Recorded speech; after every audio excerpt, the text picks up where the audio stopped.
The corral gave way with a thunderous crack. Wood splintered into the air as terrified cattle surged toward the open desert. Dust exploded across the ranch yard. One frightened calf slipped beneath the collapsing fence and disappeared under a tangle of broken rails.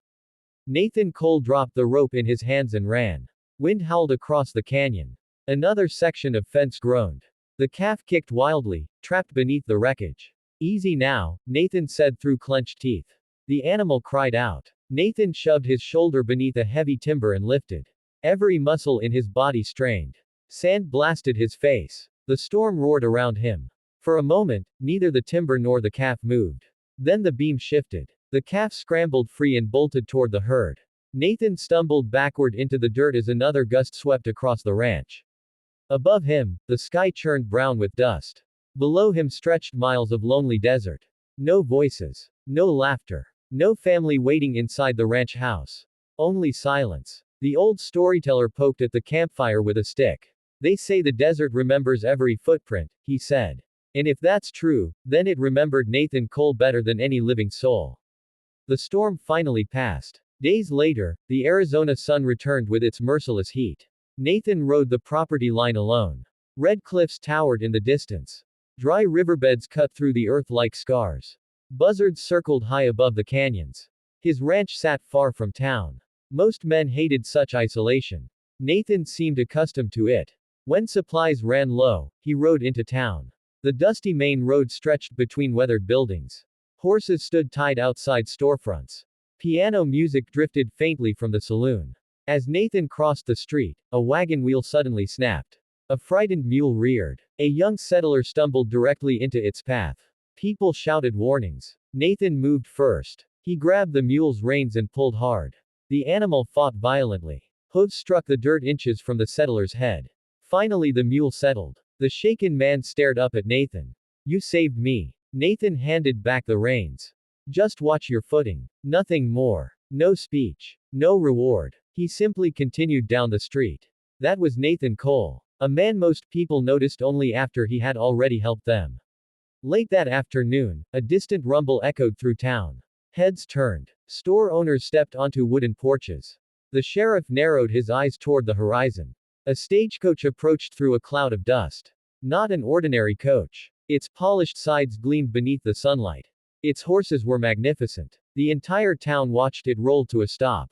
The door opened. A woman stepped down. Silence spread across the street. She carried herself with confidence few frontier folk possessed. Her dress was elegant. Her posture proud. Her eyes searched the crowd. Where can I find Nathan Cole? She asked. No one answered immediately. Several townsfolk exchanged confused looks. Someone finally pointed toward the distant ranch. The woman thanked them and mounted a horse. By sunset she stood before Nathan's ranch house. Nathan stared at the unexpected visitor. The woman stepped closer. I have searched for you a very long time, she said. Nathan frowned. Before he could speak again, she looked directly into his eyes. Will you marry me? The wind seemed to stop. The desert fell silent. Nathan looked at her for a long moment. Then he nodded once. Yes. Far away, atop the cliffs overlooking the ranch, several riders watched the scene unfold. One of them slowly lowered his spyglass. And smiled. The whispers started before sunrise. They say she's rich. No, she's running from somebody. I heard she owns land back east. The voices drifted across the saloon as coffee cups struck wooden tables. Outside, horses stomped in the dust. Inside, every conversation returned to the same question. Why Nathan Cole? The old storyteller smiled at the memory. For a week, nobody in town talked about anything else. Meanwhile, Nathan hammered a loose board onto the ranch house porch. Clara sat nearby, watching the desert beyond the fence. The morning sun painted the canyon walls gold. You don't seem surprised by any of this, she said. Nathan drove another nail. People always need something to talk about. A faint smile crossed Clara's face. Does it bother you? No. The hammer struck again. The simple answer made her laugh. As days passed, the ranch changed. Windows stood open. Fresh flowers appeared on the kitchen table. The lonely silence that had filled the house for years slowly disappeared. Some evenings Clara and Nathan rode through the canyons together. The setting sun stretched long shadows across the rocks. They rarely spoke much. Yet neither seemed uncomfortable. One evening they stopped beside a ridge overlooking the valley. Below them, endless desert rolled toward the horizon. It feels peaceful here, Clara said softly. Nathan nodded. It usually is. Usually. The word lingered. The next morning, Nathan found hoofprints near the north pasture. Fresh ones. He crouched beside them. Several riders. Not townsfolk. Not ranchers. Strangers. His eyes narrowed. The tracks disappeared toward the canyon. That night, 3 cattle vanished. No broken fence. No signs of predators. Only empty ground where the animals had stood. Nathan searched until dawn. He found nothing. The following evening, another strange thing happened. A barn door swung open during supper. Nathan stepped outside. The wind had stopped hours earlier. The door should not have moved. He crossed the yard. Inside the barn, everything appeared untouched. Yet something felt wrong. As if unseen eyes had been watching. From the ranch house window, Clara stood frozen. Her gaze was fixed on the distant cliffs. Nathan followed her eyes. Far away, a tiny glow flickered in the darkness. A campfire. Then another. Then another. Someone was out there. Watching. The next day Nathan found Clara studying several folded papers. The moment she noticed him, she quickly gathered them. What are those? He asked. Old things. Maps. She hesitated. Something like that. Nathan waited. Clara offered no further explanation. For the first time since her arrival, a shadow crossed her face. Days later, trouble finally rode into town. The sound came first. Dozens of hooves. Heavy. Steady. Dangerous. People stepped onto porches. Shopkeepers stopped working. The sheriff placed a hand near his revolver. A group of riders entered the main street. Their leader rode at the front. Tall. Hard-eyed. Dressed in black. Silas Crow. The name alone drained color from several faces. Even the saloon piano stopped playing. Silas guided his horse forward. Slowly. Patiently. As though he already owned the town. Then his gaze settled on Clara. For a heartbeat, nobody moved. Clara's face turned pale. Silas smiled. Not warmly. Not kindly. Like a wolf spotting prey.